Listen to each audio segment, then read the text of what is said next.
Welcome to Man Does Tech, where I solve the problems you didn't even know you had.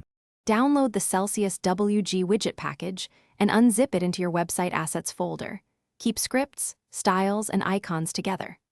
Add the provided widget script tag to your page header and load it before the closing/head tag so it initializes early. Place the widget markup inside a responsive container sized for 16:9 or other aspect ratios to prevent layout shifts. Confirm file permissions and clear your cache so the newest files load. If you use a CDN, update the URL to the widget script.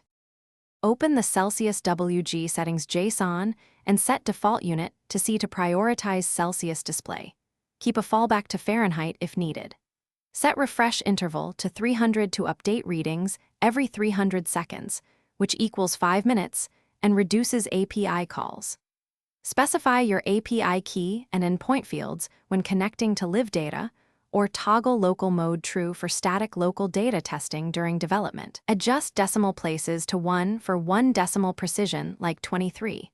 5. Use the Celsius WG interactive dial or input box to type temperatures.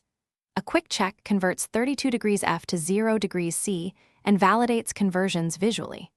Monitor the widget logs and set alerts at useful thresholds such as 0 degrees C for freezing, 25 degrees C for warm conditions, and 100 degrees C for boiling alerts if relevant.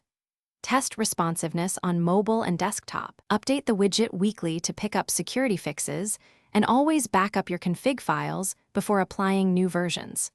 Perform a rollback plan and verify API quotas.